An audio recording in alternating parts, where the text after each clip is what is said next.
Greetings everyone, I am Western Ninja 11 and today I'm going to be showing you all some of my latest flea market finds. So without further delay, let's get into them. Let's start off with some rolling stock.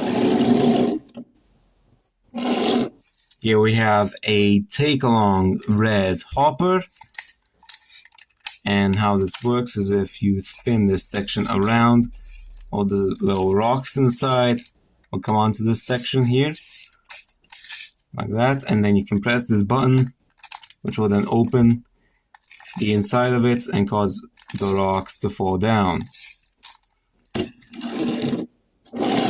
And the other two pieces of rolling stock are these take-and-play hoppers, the Solar Mining Company little hoppers.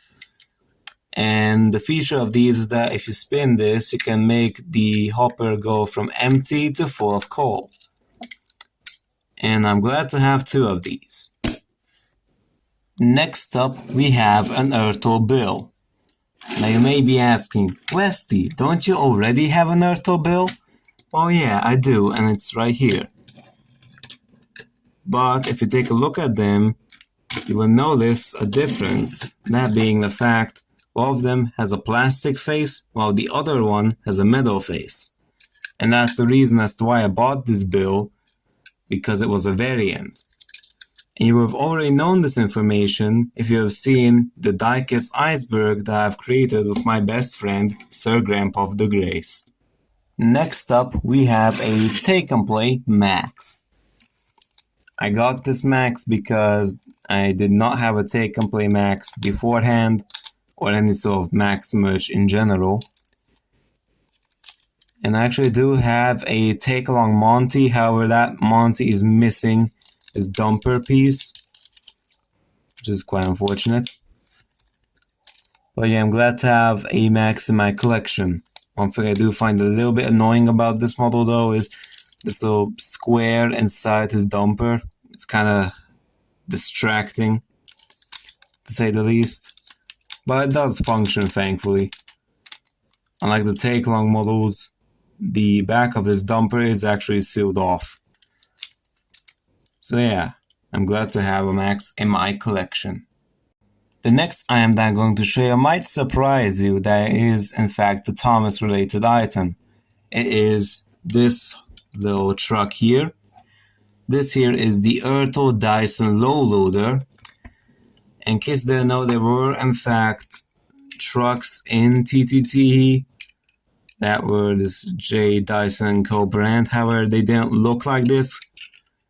The reason as to why this truck is so inaccurate is most likely because I'm guessing that Ertl just simply reused the tooling of a generic truck that they had, which is why this looks so inaccurate. And one thing I really do like about this truck is all the rust and dirt detailing on the trailer. I think it looks quite nice.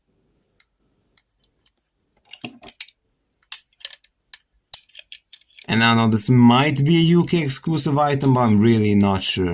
But I know it was released near the end of the Ertl line. Coming up next, we have a Brio Butch. This Butch doesn't appear to be in too bad of condition, however, this entire plastic section of him appears to be sun affected. Because I took a look at some photos of this model on Google, and yeah, I'm pretty sure that it's sun affected. Which is definitely a bit of a shame, but I mean, at least his face is intact. Interesting thing is that you can actually pull up this little tow hook up here, which is quite cool. And also, this Butch model doesn't look half bad compared to the original Wooden Railway Butch that got released. Like, that model was just garbage. But the later Wooden Railway Butch was definitely much better, and is a bit better than this one. The last diecast item that I'm going to be showing you all for today is this take-along Lights and Sounds James. This model is in pretty decent condition. I did test him out when I got him, and from what I can remember, the sounds worked, but the light itself didn't. Or it might have been the other way around, but I'm not entirely sure. Or maybe his light was just buggy or whatever. Like it didn't work perfectly. I'm not entirely sure. But yeah, I took the batteries out already. Besides that, he's in pretty decent condition, honestly. It's nice to see that he isn't sun affected like what tends to happen to most take-along items. The next time that I'm going to be showing you all is this Wooden Railway battery-operated Percy.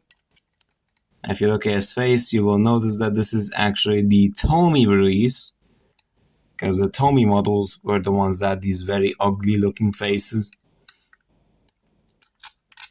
His wheels might be sun affected because they're pretty light compared to the darker green of his body, so I'm not entirely sure. So it might be sun affected.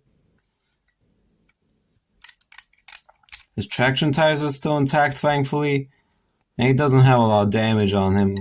Only a couple of bits of paint missing from the running board. Besides that, he's in pretty good condition, and he actually works too.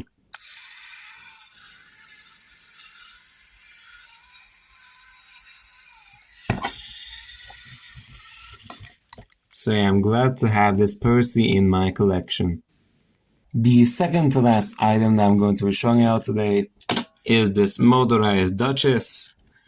Now, unfortunately, as you can see, she does not have her tender, which is definitely very unfortunate for me, because you can't really use her without it. Yeah, one odd thing about Duchess is that for some reason, Mattel decided to give her buffers in between her tender, which makes no sense and is completely inaccurate to the show. It's like take along all over again. I mean, honestly, besides that, she is in pretty good condition. Like barely any chips, just a little bit of damage on her cab roof. I did need to clean out her motor a bit because there was some dirt inside here and hair and such. But yeah, besides that, she's in pretty good condition. And the very last item that I'm going to be showing you today is none other than this vintage Tomy Thomas. Now initially when I bought this model, he did not work, and I was very sad because looking around him, he was in pretty good condition. I mean, the switch was still intact, his back coupling was on him, his wheels weren't broken or anything, like the traction tires were still usable, like they didn't get all hard and crumbly. And if you look at his shell too, there's no cracks or anything. Sure, he's a little bit sun affected on the top, if you can see, like on his head. You can sort of see that it's a bit sun affected. But when I turned them on initially, it did not work. However, just today I was able to get him to work.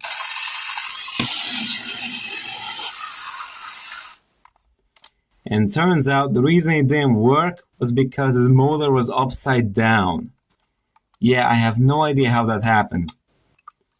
But anyways, I'm very glad to finally own this model, because now that I've acquired this, the only Thomas models that I'm missing from my Motorized Thomas Evolution are the CGI Player Ertl Thomas and the Motorized Player Ertl Thomas. I initially planned to get the All Engines Go version too, but I ended up changing my mind. So yeah.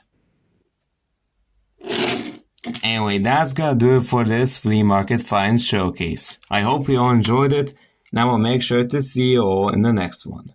Goodbye.